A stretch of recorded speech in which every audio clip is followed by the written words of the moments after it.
इस कहानी में दिखाए गए सभी पात्र तथा घटनाएं काल्पनिक हैं। किसी भी जीवित या मृत व्यक्ति से उनका कोई संबंध नहीं है। यदि किसी भी व्यक्ति या घटना से इस कहानी की कोई समानता पाई जाती है तो उसे मात्र संयोग समझा जाएगा।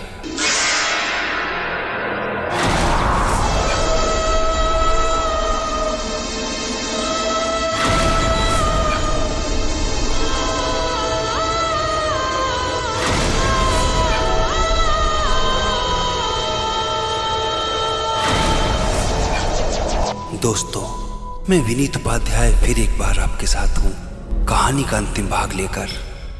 अब तक हमने सुना कि भयानक तूफानी रात में दो अजनबी मदद मांगने आते हैं। वे किसी को फोन करना चाहते हैं लेकिन उनकी कॉल नहीं लगती। लेखक उन्हें रात में वहीं रुकने के लिए कहता है। सुबह जब लेखक की आंख खुलती है तो वे दोनों उसे कहीं नजर नहीं आते। आइए अब सुनते हैं आगे की कहानी। मुझे उनका इस तरह बिना बताए चले जाना कुछ अजीब सा तो लगा, पर उन बातों को दिमाग से झटक कर मैंने अखबार का पहला पन्ना पलटा कि उसके कोने पर मेरी नजर पड़ी जिसमें किसी एक्सीडेंट की खबर छपी थी। उस खबर को देखकर मुझे उन दोनों की याद आई। मैंने उस खबर को पढ़ना शुरू किया तो देखा कि वो मेरे घर के पास की ही खबर थी। वो एक्सीडेंट मेरे घर के पास ही हुआ था। शायद वो उन्हीं दोनों से जुड़ी खबर थी। मैंने उस खबर को पढ़ना शुरू किया और जैसे जैसे मैं उसे पढ़ते पढ़ते आगे बढ़ता गया, मेरे दिल की धड़कनें बढ़ती गई। गला सूखने लगा। न जाने क्यों मेरे रोए खड़े हो गए। मैं समझ नहीं पा रहा था कि ये खबर सही है या जो कुछ मेरे साथ हुआ वह सही था। उस खबर में कुछ ऐसा ही लिखा था। उसमें लिखा था कि कल रात मेरे घर के पास एक कार का एक्सीडेंट हुआ था जिसमें दो लोग सवार थे। उनकी कार किसी पेड़ से टकरा गई थी। उनमें एक आदमी था और एक औरत।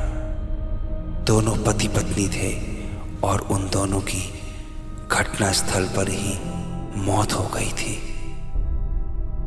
उसी खबर के बगल में उन दोनों की तस्वीरें छपी हुई थी। उन तस्वीरों पर नजर पड़ते ही मेरे हाथ से चाय का कप जमीन पर गिरकर टूटकर बिखर गया। वे तस्वीरें तो उन दोनों की ही थी जो कल रात मेरे घर आए थे। वही औरत, वही आदमी, बदन पर वही कपड़े जो कल रात को पहने हुए थे। मेरा गला सूख गया।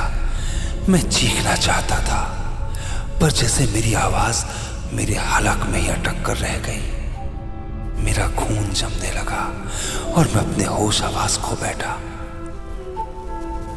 मुझे होश तब आया जब मेरे घर में काम करने वाली मेड आई और उसने मुझे हिलाया डुलाया। मेरे चेहरे पर पानी के छींटे मारे। मुझे इस हालत में देखकर वह भी घबरा गई थी। उसने पूछा, क्या हुआ साहब? लगता है आपकी तबीयत ठीक नहीं है। आपका चेहरा बिल्कुल पीला पड़ चुका है। मैं डॉक्टर को बुलाती हूँ। नहीं नहीं, मैं ठीक हूँ। बस कल रात को ठीक से सो नहीं पाया था, इसलिए शायद मुझे नींद आ गई। तुम अपना काम करो, जाओ। मैं उसे कुछ बताकर उसको डराना नहीं चाहता था, और बताता भी तो क्या, मैं अभी भी यकीन नहीं कर पा रहा था कि कल रात मेरे साथ जो कुछ हुआ क्या वो सच था। मैं दौड़ता हुआ फिर उसी कमरे में पहुंचा जहां वे कपड़े पड़े हुए थे जो मैंने कल रात को उन्हें पहनने के लिए दिए थे। वे कपड़े अभी भी उसी तरह पड़े हुए थे। मैंने डरते हुए उन्हें नजदीक जाकर देखा तो कपड़े अभी भी गीले थे। सिलवटें बिस्तर पर अभी भी पड़ी हुई थी। मैं धम से वहीं पड़ी कुर्सी पर बैठ गया। मेरे पैरों ने जवाब दे दिया था। मेरी हिम्मत दम तोड़ चुकी थी। डर के मारे मैं कांपने लगा। तभी अचानक मुझे कुछ ख्याल आया और किसी तरह हिम्मत जुटाकर मैं वापस अपने कमरे में पहुंचा और अपना मोबाइल उठाया। मैंने डायलिंग लिस्ट में जाकर वो फोन नंबर देखना चाहा जिस नंबर पर उस आदमी ने कल कॉल की थी। पर यह क्या, उस डायलिंग लिस्ट में तो वह नंबर था ही नहीं। मैंने 2-3 बार लगातार उस लिस्ट को ऊपर से नीचे तक चेक किया, पर उसमें कहीं भी कोई अनजान नंबर था ही नहीं। मेरे कुछ भी समझ में नहीं आ रहा था। आखिर वो फोन नंबर मेरे मोबाइल से कहां गया? उसने मेरे सामने ही कॉल की थी। और फिर अगर ये सब मेरा वहम था तो ये कपड़े यहां कैसे पड़े हैं और ये बिस्तर पर पड़ी हुई सलबटें? उफ, मेरे कुछ समझ में नहीं आ रहा था। पागल सा होने लगा था मैं। कभी अपने मोबाइल को देखता, कभी बिस्तर और उन पर पड़े उन गीले कपड़ों के बारे में सोचता। नहीं, ये मेरा वहम नहीं हो सकता। हॉल में अभी भी वो गीला तौलिया वैसे ही मेज पर पड़ा हुआ है जो मैंने उनको दिया था। मैं अपने बिस्तर पर गिर पड़ा। मेरा मोबाइल मेरे हाथ से छूटकर जमीन पर गिर गया और फिर मैं अपने होश आवाज खो बैठा। जब मेरी आंखें खुली तो मैं किसी हॉस्पिटल में था। मेरे बगल में मेरी पत्नी खड़ी थी। मैंने उससे पूछा, तुम यहां कैसे और मैं इस हॉस्पिटल में क्या कर रहा हूं? मुझे क्या हुआ था? मेरी पत्नी ने मुझे बताया कि उसके पास मेरी मेड का फोन आया था कि आप अपने कमरे में बेहोशी की हालत में पड़े हुए थे और आपको हॉस्पिटल ले जाया जा रहा है। मैं तुरंत यहां आ गई। पूरे 3 दिन बाद आपको आज होश आया है। अचानक आपको क्या हो गया था? आप बेहोश कैसे हो गए थे? कुछ नहीं, बस शायद देर रात तक जागने के कारण मैं थक सा गया था और ब्लड प्रेशर भी कुछ बढ़ गया था। पर अब मैं बिल्कुल ठीक हूं। मुझे घर ले चलो।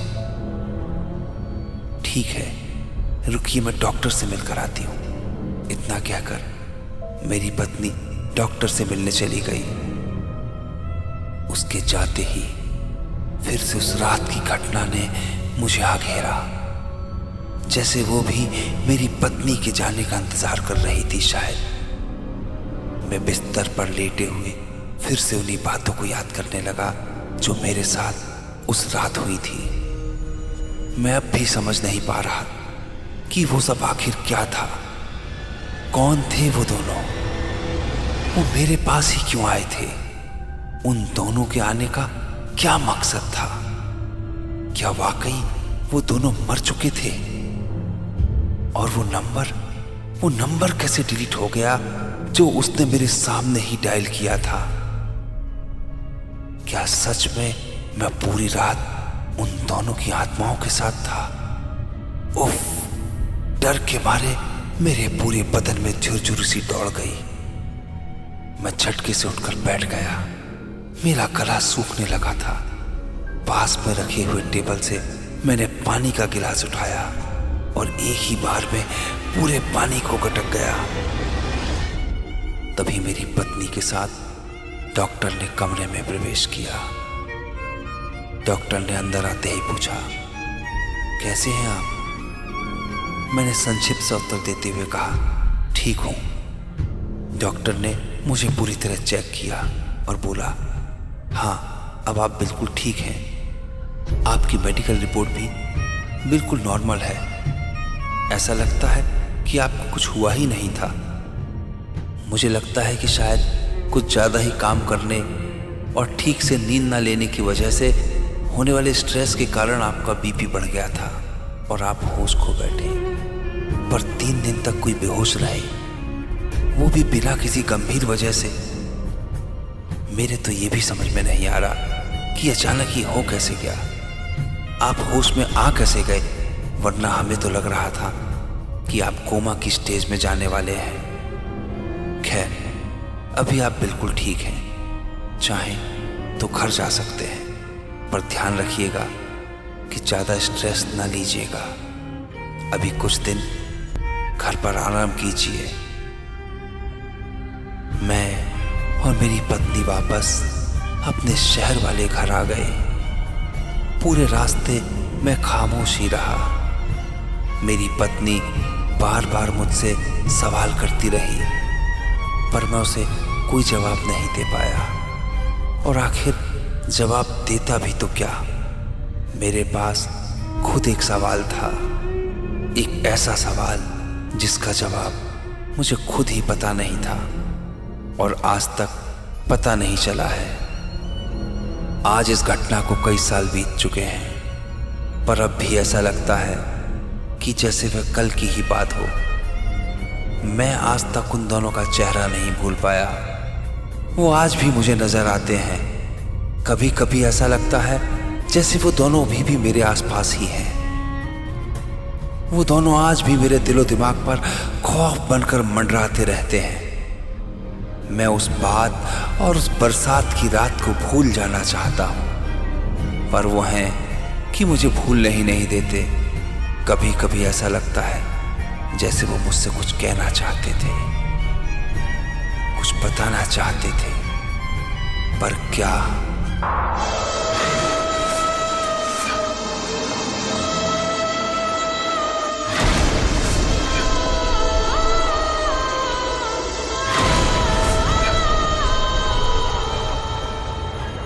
दोस्तों, आपको ये कहानी कैसी लगी कमेंट करके ज़रूर बताइएगा। और हाँ, यदि आपने अभी तक हमारा चैनल सब्सक्राइब नहीं किया है तो आज ही सब्सक्राइब करना ना भूलिएगा।